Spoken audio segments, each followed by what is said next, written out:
बाहू सचंचसी पंच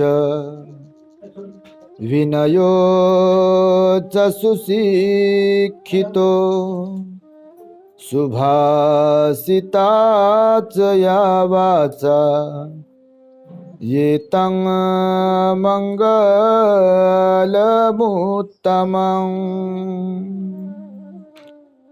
संपूर्ण जगाला ज्यांनी सुख शांती मानवता तथा दुःखमुक्तीचा आर्य संदेश दिला, असे ते दुःखमुक्तीचे मार्गदाता दुःखमुक्त महामानव महान कारुणिक तथागत भगवान सम्यक संबुद्ध तथागतांनी आपल्या शुद्ध प्रज्ञेतून निर्मिलेला सद्धम्म आणि त्याच सद्धम्माचा गेली 2500 वर्षांपासून सातत्याने अहोरात्र प्रचार आणि प्रसार करणारा पूजनीय भिक्खू संघ, ज्यांच्या महान आणि असीम त्याग प्रभावामुळे आपल्याला जो हा अनमोल असा बुद्ध धम्म लाभला आणि ज्यांच्यामुळे आपल्याला हे एवढे मोठे वैभव प्राप्त झाले, असे महान युग प्रवर्तक भारतीय राज्यघटनेचे प्रमुख शिल्पकार परमपूज्य बोधिसत्व डॉक्टर बाबासाहेब आंबेडकर आणि सर्वच परिवर्तनवादी संत महापुरुषांच्या महान अशा विचारांना स्मरून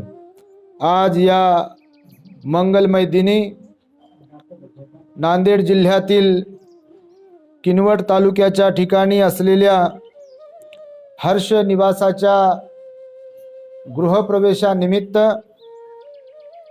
उपस्थित ज्यांच्या माध्यमातून आम्ही इथे पोहोचलेलो आहोत, असे प्युरिटी ऑफ माइंड या यूट्यूब चॅनलचे संचालक आमचे धम्मबंधू पूजनीय भिक्खू धम्मबोधीजी थेरो, त्याचबरोबर औरंगाबाद जिल्हा भिक्खू संघाचे सन्माननीय कोषाध्यक्ष पूजनीय भिक्खू धम्मानंदजी थेरो आणि ज्यांचा इथे आज हा गृहप्रवेश संपन्न होत आहे, अशा श्रद्धावान धम्म उपासिका आई इंदिराबाई यादवराव कांबळे, त्याचबरोबर आयुष्यमती धम्म उपासिका श्रीमाला संजय यादवराव कांबळे, आयुष्यमती धम्म उपासिका अर्चना संतोष यादवराव कांबळे, आयुष्यमती धम्म उपासिका आशा सुनील यादवराव कांबळे आणि समस्त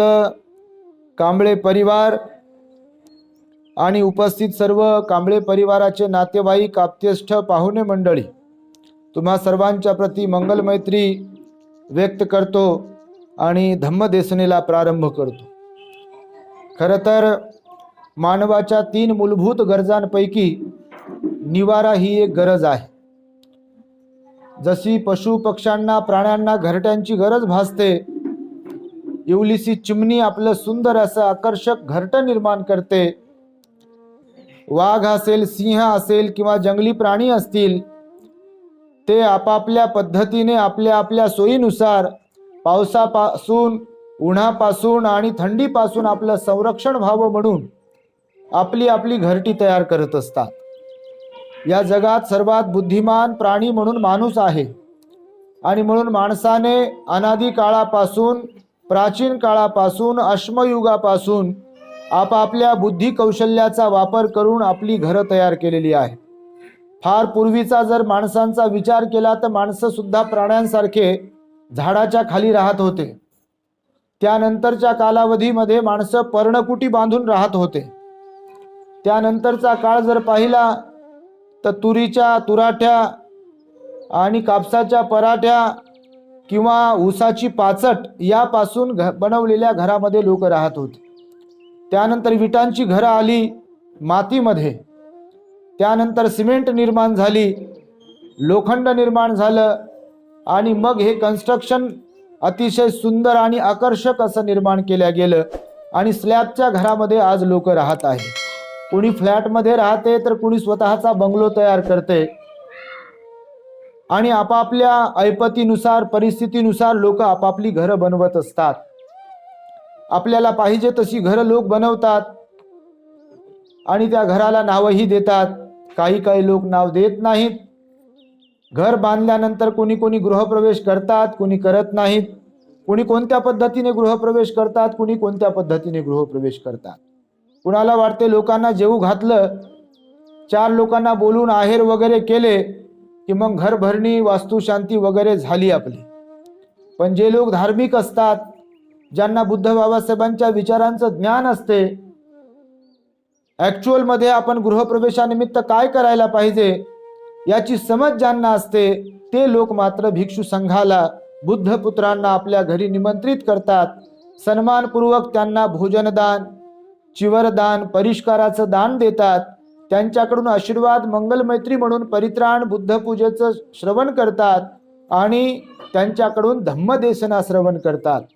आणि अगदी त्याचनुसार या ठिकाणी भिक्षू संघाला जवळपास 395 किलोमीटरवरून इथे निमंत्रित केलेलं आहे आणि भिक्षू संघ इथे आलेला आहे. खरं तर आपल्या निवासाचं नाव हर्ष निवास आपल्या सुपुत्रांच्या नावावरून मला वाटतं ठेवलेलं आहे. एकाला नाव आपण मला वाटतं हर्षवर्धन दिलं आहे, तर दुसऱ्याला हर्षदीप असं नाव दिलेलं आहे. दोघांच्याही नावामध्ये हर्ष आहे. भगवान बुद्धांनी सुद्धा आपल्या मानवी जीवन जगत असताना सर्वच लोकांना हर्षभरीत जीवन कसे जगावे असा उपदेश केलेला आहे.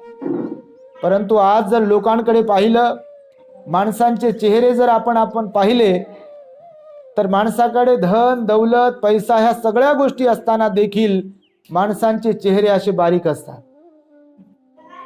कुणाच्या चेहऱ्यावर नैराश्य आहे पैशांचं, कुणाच्या चेहऱ्यावरती नैराश्य आहे पत्नीचं, कुणाच्या चेहऱ्यावरती नैराश्य आहे पतीचं, कुणाच्या चेहऱ्यावरती नैराश्य आहे मुलाबाळांचं, कुणाच्या चेहऱ्यावरती नैराश्य आहे अजून कोणत्या कामाचं.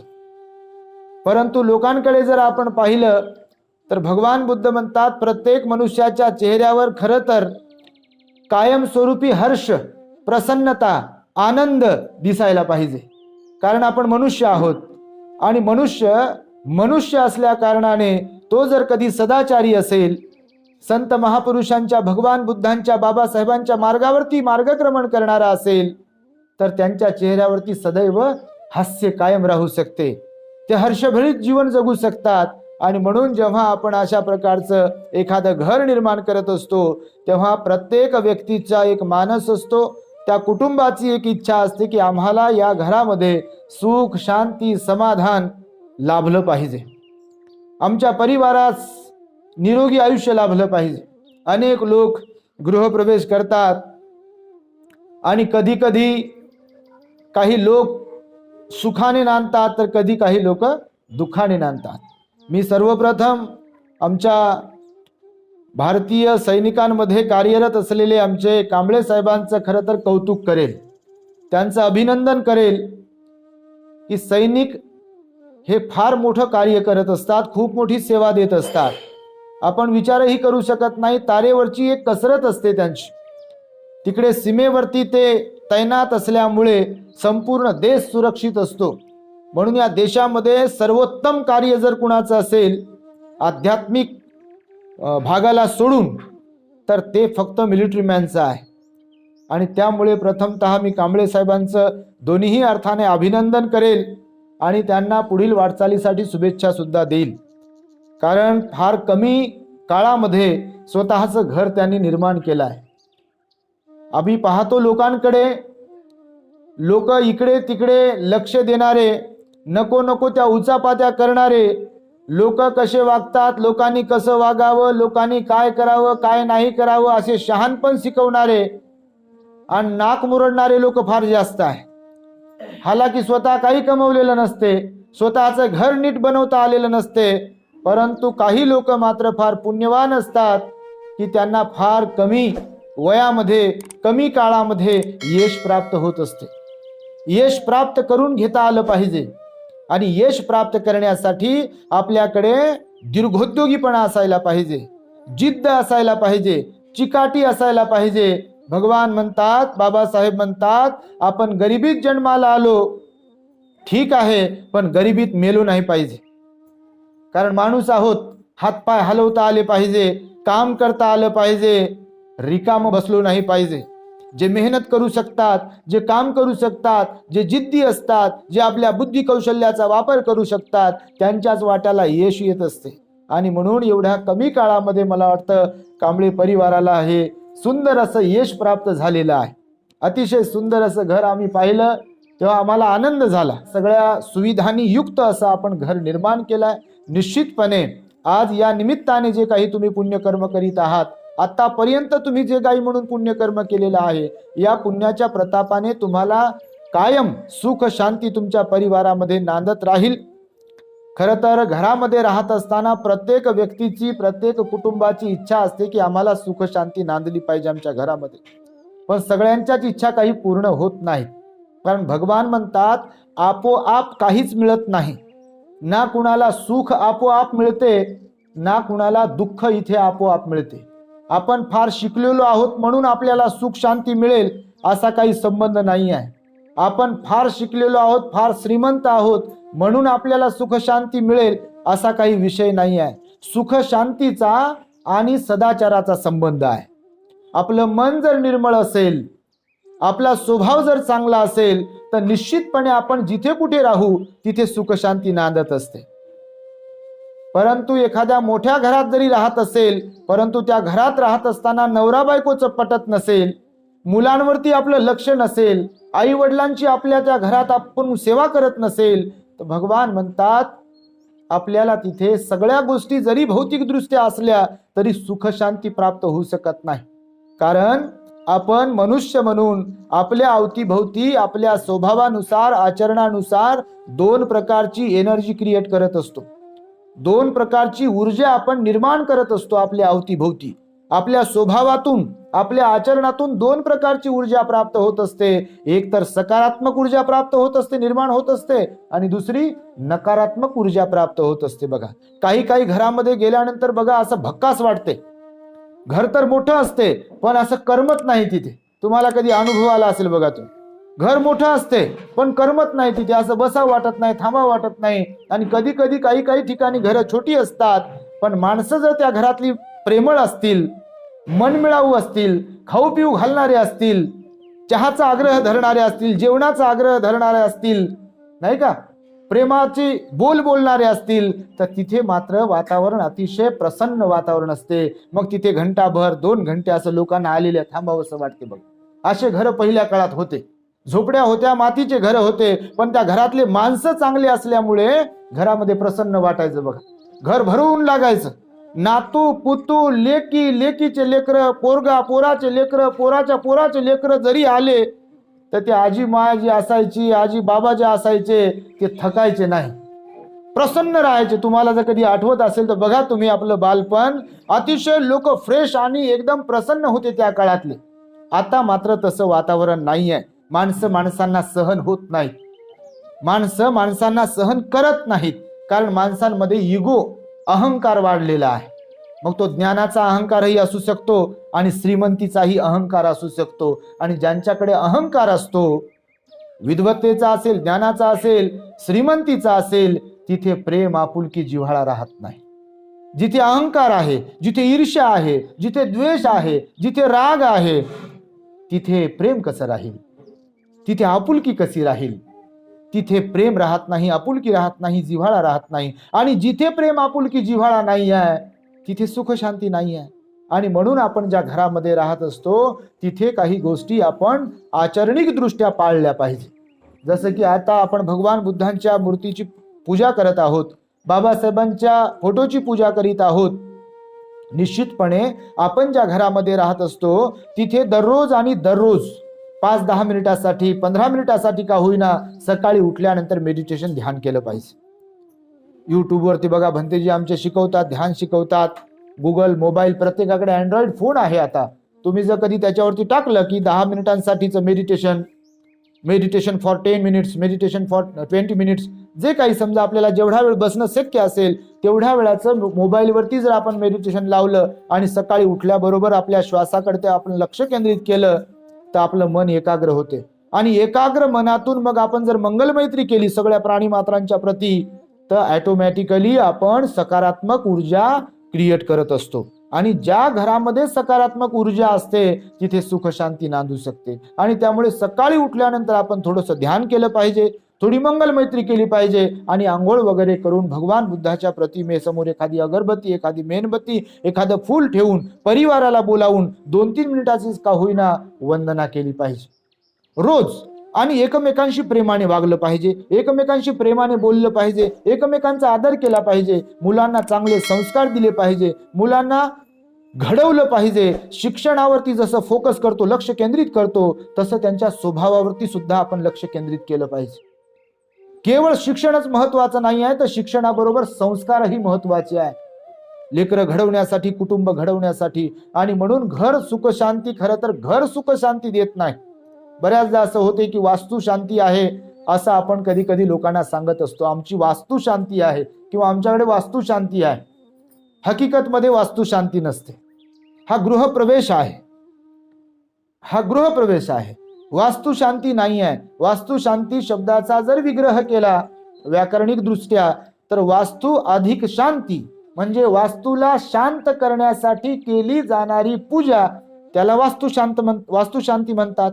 आणि हकीकतमध्ये या वास्तूला बनविण्यासाठीचे जे काही साहित्य लागलाय ते सर्व सजीव आहे की निर्जीव आहे?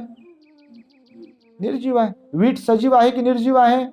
निर्जीव आहे. हे लाकूड दरवाजाचं निर्जीव आहे, लोखंड निर्जीव आहे, काच निर्जीव आहे, सिमेंट निर्जीव आहे, रेती निर्जीव आहे, दगड निर्जीव आहे, ही टाइल्स निर्जीव आहे.